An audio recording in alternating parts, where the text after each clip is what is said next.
চাপ, ঝুঁকি এবং সীমাবদ্ধতা সত্ত্বেও আমার বোন মুনিয়াকে ধর্ষণ ও হত্যা করার ঘটনার পর আমাদের পাশে দাঁড়িয়েছিলেন। আপনাদের সহযোগিতা ছাড়া আমার বোনের এই ইস্যুতে দেশবাসীকে এভাবে বসুন্ধরার কুখ্যাত এমডি সায়াম সুবহান আনভীরের বিরুদ্ধে সোচ্চার করানো যেত না।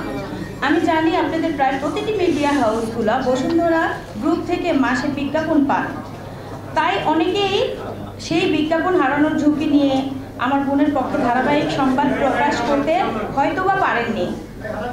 তথাপি সেই সীমাবদ্ধতা নিয়েও ডেইলি স্টার, মানকণ্ঠ, প্রতিদিনের বাংলাদেশ আরও অন্যান্য ইত্যাদি পত্রিকায়, RTV, green TV, Gazi TV ইত্যাদি গণমাধ্যম সোচ্চার কণ্ঠে আমার বোনের বিষয়টি দেশবাসীকে জানিয়েছেন। ধন্যবাদ। অন্যরাও যতটুকু সম্ভব নিউজ করেছেন, বিশেষ করে প্রবাস থেকে নাগরিক টিভি যে ভূমিকা রেখেছে তার জন্য আমি তাদের কাছে বিশেষভাবে কৃতজ্ঞ। আমি কৃতজ্ঞতা জানাই হাসিনা আক্তারকে টেবিল টক অনুষ্ঠানের জন্য, যেখানে আমাকে বেশ কয়েকবার টক শোতে কথা বলার সুযোগ দেওয়া হয়েছিল। আপনারা হয়তো জানেন, মুনিয়াকে মেরে ফেলার সংবাদ পাওয়ার পর আমি যখন গুলশান থানায় মামলা করতে গিয়েছিলাম, তখন থেকেই ভূমিদস্যু বসুন্ধরা পুরুষ রাষ্ট্রযন্ত্রকেই কিনে ফেলতে চেয়েছিল এই হত্যা ও ধর্ষণ মামলার ঘটনাটি ধামাচাপা দেওয়ার উদ্দেশ্যে।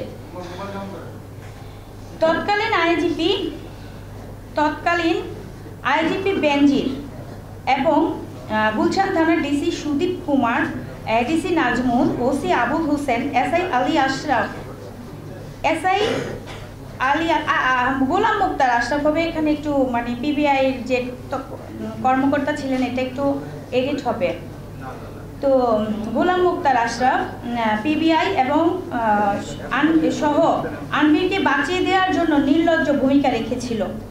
পরবর্তীতে গুলশান থানা আনভীরকে অব্যাহতি দিয়ে তাদের তদন্ত প্রতিবেদন জমা দেয়। আপনারা হয়তো জানেন, আমি আওয়ামী পরিবারের একজন সন্তান। আমার প্রয়াত বাবা একজন মুক্তিযোদ্ধা ছিলেন। তিনি কুমিল্লাতে আওয়ামী লীগের রাজনীতির সাথে প্রত্যক্ষভাবে জড়িত ছিলেন। একজন মুক্তিযোদ্ধার সন্তান হিসেবেও আওয়ামী লীগ সরকারের শাসন আমলে আমি আমার বোনের হত্যার বিচার দাবিতে দাঁড়ে দাঁড়ে ঘুরেও ন্যায় বিচার পাইনি। আমি জানতে পারি তৎকালীন আইনমন্ত্রী আনিসুল হক তার বান্ধবী তৌফিকা করিমকে দিয়ে মোটা অঙ্কের টাকা আনভীরের থেকে ঘুষ নিয়ে মামলা প্রবাহিত করার চেষ্টা করেন। আমি এসব ব্যাপারে কথিত স্বৈরাচার আওয়ামী লীগের সভাপতি এবং সাবেক প্রধানমন্ত্রী শেখ হাসিনার সাথে সাক্ষাৎ করার জন্য একাধিকবার আবেদন করি। প্রায় ২৬ পৃষ্ঠার চিঠি একাধিকবার তার দৃষ্টি আকর্ষণ করার চেষ্টা করি, কিন্তু তিনি আমার সাথে সাক্ষাৎ দেননি।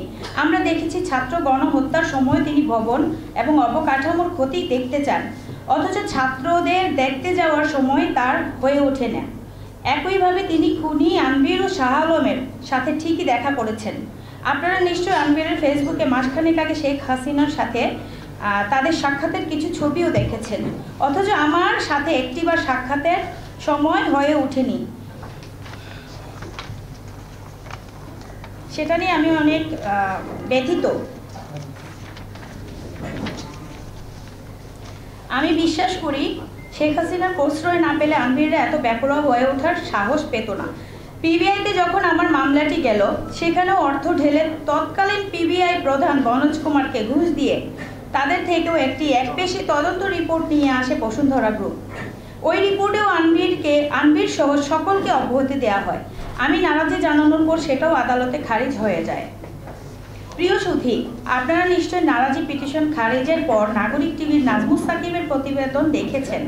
সেই প্রতিবেদনে নাজমুস সাকিব কিছু অডিও রেকর্ড ফাঁস করেন, যার থেকে প্রমাণ হয়ে যায় বিচারক কিভাবে প্রভাবিত হয়ে আনভীরের পক্ষে রায় দেন এবং আমার নারাজি পিটিশন খারিজ করে দেন। এভাবে মুনিয়া হত্যা ও ধর্ষণ মামলাটিকে নিয়ে তদন্ত রিপোর্ট ও আদালতের রায়কে আওয়ামী লীগ আমলে বিচারহীনতা সংস্কৃতিরই একটি নির্লজ্জ উদাহরণ হিসেবে আমি অবহিত করতে পারি। সবচেয়ে দুঃখের বিষয় হলো মুনিয়া গর্ভবতী ছিল। পিবিআই তাদের তদন্তেও বলেছে সেটা ছিল আনভীরেরই সন্তান, অথচ সেই আনভীরকে তারা ডিএনএ স্যাম্পল টেস্ট করতে বলল না।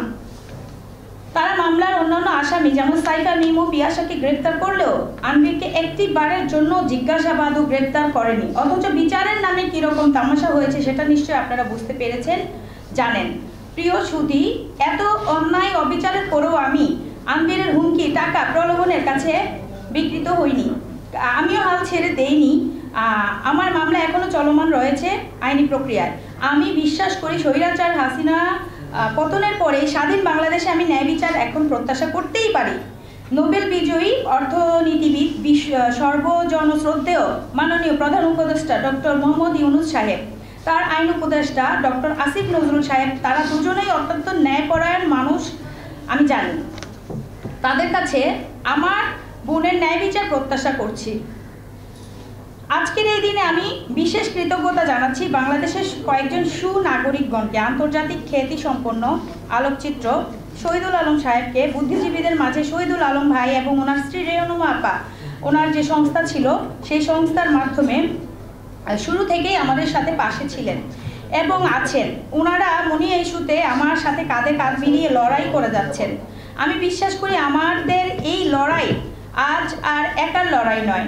মুনিয়া ন্যায় বিচার নিশ্চিতের মাধ্যমে দেশের বিচারহীনতার সংস্কৃতি বন্ধ হবে। এটাই হোক আমাদের সকলের প্রত্যাশা। আমি আপনাদেরকেও সাথে আশা করছি। আমি এই সরকারের সংশ্লিষ্টদের অবিলম্বে আনবির ও তার পিতা ভূমিদস্যু বসুন্ধরার চেয়ারম্যান শাহ আলম ও সহ অন্যান্য সহযোগীদের গ্রেপ্তার করে মুনিয়ার ধর্ষণ ও হত্যা মামলার আসামি হিসেবে তাদের জিজ্ঞাসাবাদ ও হত্যার বিচার নিশ্চিতকরণের জন্য আবেদন করছি। এতক্ষণ আমার বক্তব্যটি শোনার জন্য আপনাদেরকে ধন্যবাদ জানাচ্ছি। আমাদের কোনো প্রশ্ন থাকলে আপনারা আমাদের আইনজীবী advocate Mohammad Shah Abdul Kaiyum, advocate barrister M Sarwar Hossain সহ আরও অ্যাডভোকেটগণকে প্রশ্ন করতে পারেন। ধন্যবাদ সবাইকে।